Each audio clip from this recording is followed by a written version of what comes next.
Hey guys, so today I literally just recorded the Sens in New York video. So now I'm going to do the Capitals and Penguins, and once again I'm going to do all teams now, not only Canadian teams, because I want to do them all because I can. Like, I would rather just do two teams, but I'm nice, so I'm going to do them all. So anyway, the Capitals and the Penguins, round two. So I'm going to get right into it, I'm not going to waste any time. So the season series for Washington is 2-0-2. The last playoff meeting was actually last year, 2016 Eastern Conference second round. The Penguins won the series 4-2. And now my sister's messaging me. Not now. Maybe at 9. Okay. So 2016 Eastern Conference second round. The Pens won the series 4-2. And the all-time playoff series was like in the favor of the Pens, 8-1. So they definitely have the advantage, and I definitely hope they do win because, like, yeah.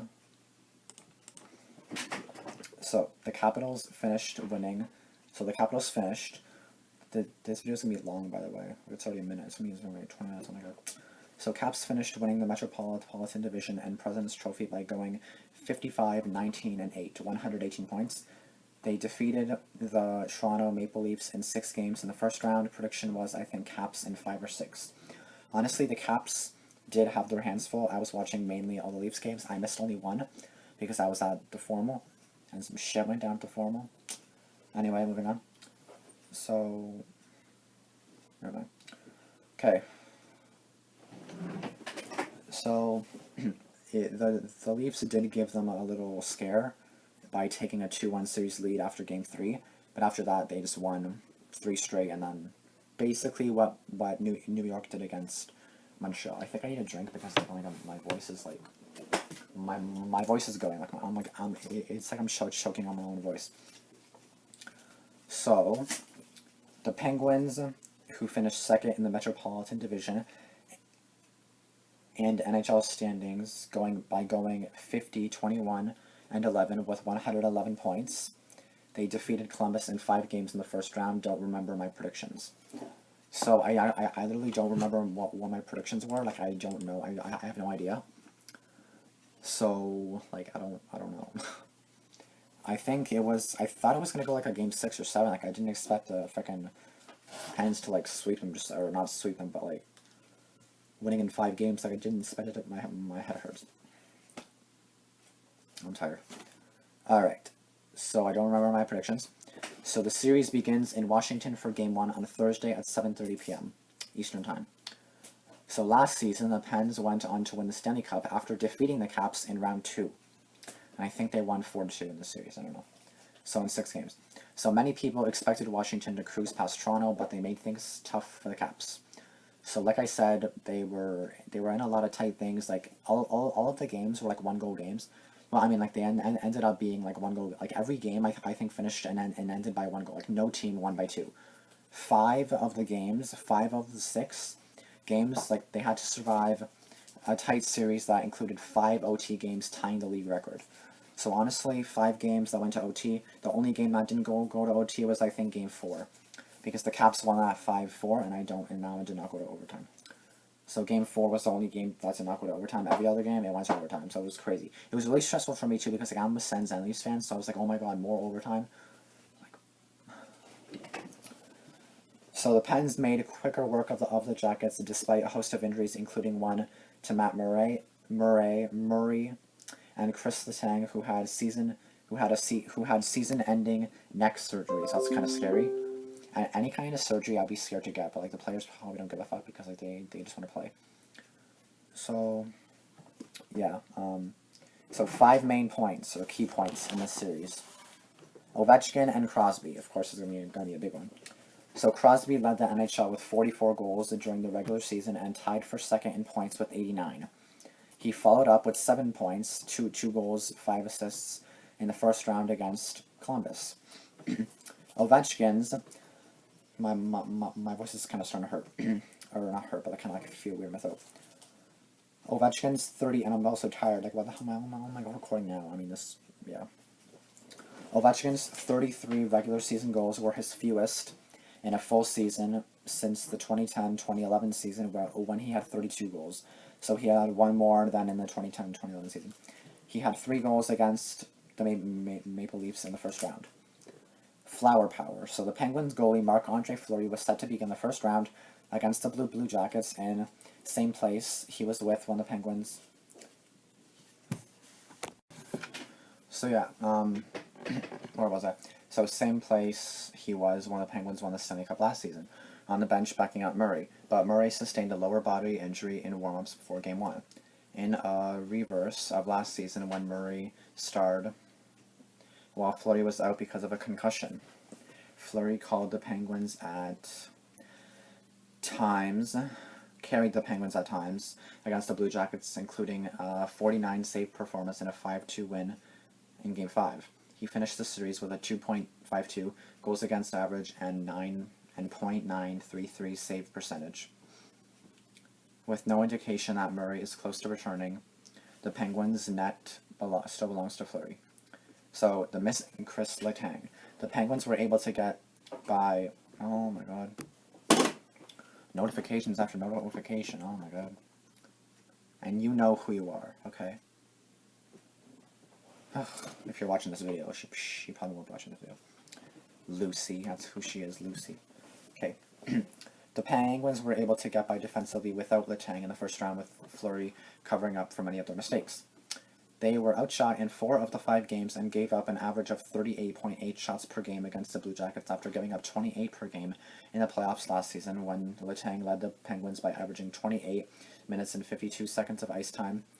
The Penguins are trying to fill in for Letang by committee, with the ice time spread fairly evenly among Justin Schultz, 21 minutes and 16 seconds per game, Ollie Mata, 20 minutes and 57 seconds, Trevor Daley, 20 minutes, 22 seconds, Ian Cole, 19 minutes and 56 seconds, Ron Hainsley, 19 minutes, 44 seconds, and Brian Dumoulin with 19 minutes and 44 seconds. Depth charges. Ovechkin, 7 points, 2 goals, 5 assists, or more than Crosby, 2 assists. And Evgeny Malkin, 1 goal, 1 assist, had combined in last season's series, but the Penguins prevailed because of their depth. Pittsburgh's third line of Carl Hagelin, 3 goals, 4 assists, Nick Bonino, 2 goals, 3 assists, and Phil Kessel, 2 goals, 4 assists, had 18 points. Though Hagelin remains out because of a lower body injury, the Penguins have gotten contributions from others, such as Jake Guentzel, 5 goals, 1 assist, and Brian Rust, 4 goals. The Capitals had 11 forwards score at least 10 goals in the regular season, but were top-heavy again against the Maple Leafs, other than a surprising 3 goals from Tom Wilson. I still remember when the Leafs lost 3-2 in Game 1 in overtime. I was so mad. I was like, I cried. Like, what the fuck? I cried. Oh my god. Man up. The Penguins and Capitals were tied for 3rd in the league on the power play during the regular season at 23.1%, and each have been even better on the man advantage in the playoffs. The Penguins went 5 for 15, 33.3%. The Capitals went 5 for 17, 29.4% in the first round. Kessel, 2 goals, 2 assists, and Malkin, 4 assists. Each had 4 power play points for the Penguins. TJ Oshie, 1 goal, 2 assists, and Kevin Shattenkirk, 3 assists. Each had 3 power play points to lead the Capitals. By the numbers. 11 league leading number of points. Malkin, I think.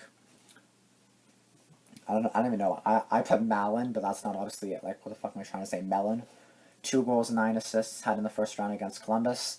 15 number of goals the Caps and Pens combined for in their last regular season game on January 16th at PPG Paints Arena. The Penguins won 8-7 on Connor Sheary's OT goal. 4.49 number of goals per game Kessel and Ovechkin have averaged in the playoffs in their careers. Kessel .4902 leads Ovechkin .4889 by percentage points for the most goals per games among active players, at least 40 postseason games. In the spotlight, Penguins, Justin Schultz, defenseman. With Letang injured, Schultz has the most skill offensively among Pittsburgh defensemen. He had 3 points, all assists, in the first round after tying for 7th in the league among defensemen during the regular season with 51 points, 12 goals, 39 assists. Schultz, 26, played a limited role for the Penguins in their Stanley Cup run last season, averaging 13 minutes of ice time per game, but he'll have a much bigger role in this series and will need to play well at each end of the ice. The Capitals. Braden Holtby, goaltender. In last season's series, Holtby, 2.57 GAA, .923 save percentage, was outplayed by Murray, 2.40 GAA, .926 save percentage.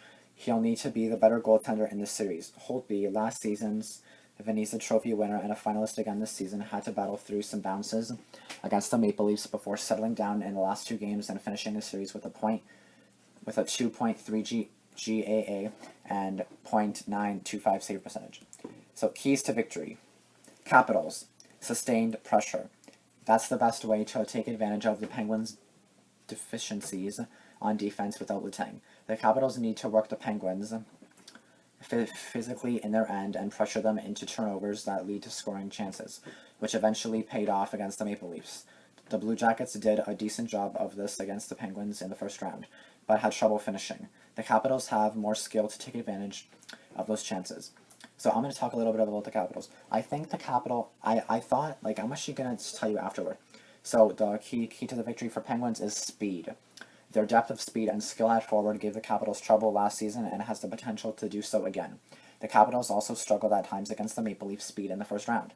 If the Penguins can pressure the Capitals with their speed and force them to defend for long stretches, it will also help cover up their own issues defensively. And then I have written down as my prediction, Pens or Caps in 7.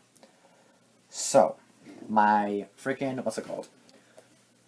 So, I don't even know. To be honest, I thought the Penguins were going to win because, like, how they dominated Columbus, and I thought Columbus was, like, really good. So I was like, the Penguins are going to win maybe in 7. But now everyone's saying that the Pens are the underdogs to Washington. I'm like, bitch, what do you mean? Like, I thought that Pittsburgh would sweep them. I hope Pittsburgh sweep. No offense to Caps fans, but I hate the Capitals. I fucking hate the Capitals. Main reason, because they played Toronto. And to be honest, I hate... Okay, this is just my opinion. Maybe it's just me. I don't know. And obviously, Caps fans probably love it, and I don't care that I'm putting this on YouTube because no one watches my videos anyway. So who gives a fuck? So why the hell do they have that freaking thing? And I'm actually going to show you what I mean right now. But while I do, I'm going to tell you.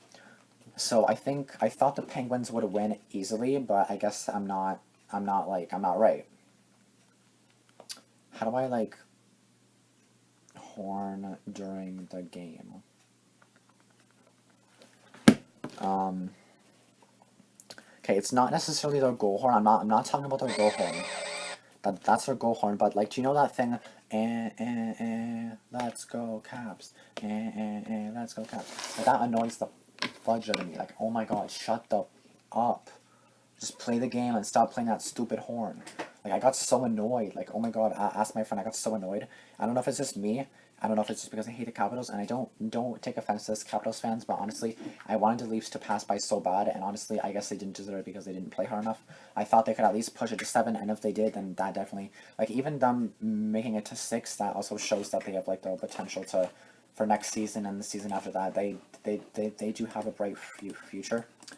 So I do think that they can, like, win in the future and make it maybe to the 2nd or 3rd round. Next season depends if they get better. Austin Matthews was definitely the main thing for Toronto, scoring the only goal in Game 6, the first goal of the game, but then Toronto let a bad goal in after Anderson played really well, and then the 2-1 goal. I think was off a bad bounce, so again, I would, like, insert these clips, but I'll probably get, like, a copyright thing from the NHL, so it's bullshit. I don't know, maybe I won't. But anyway, so those are the only 2 videos I'm going to do today. Tomorrow's videos are going to be for Wednesday's... I don't know why. I'm so stupid. Today's Monday. I should be doing the predictions for Wednesday, and then tomorrow I should be doing the predictions for Thursday. Instead, today, on Monday, I'm doing the predictions for, like, for Thursday's games, and tomorrow, Tuesday, I'm going to do the predictions for Wednesday's games. Like, stupid. Anyway, my prediction, Pens or Capitals in 7. I don't know if I'm stupid. In the beginning, I thought the Caps would lose in, like, 4 or 5, but maybe they won't. I don't know. It depends how they play. And now I have to go to Tim Hortons for my sister, so I will be back tomorrow with more videos. I hope these videos are up before, like, 10 o'clock, because I still have to edit some of them. Like this one, I don't think has to be edited at all, but the other ones do have to be edited. So, yeah, I'm going to go now. So I hope you liked the prediction. Give it a thumbs up if you did. 2 more videos coming tomorrow, and then again I have like the 3rd round or 4th round, whatever the hell it is. The second round's obviously next, but yeah, I'll tell you guys my predictions for the Oilers and Ducks and everything, and St. Louis and whoever. But yeah, I'll see you guys tomorrow. Bye guys.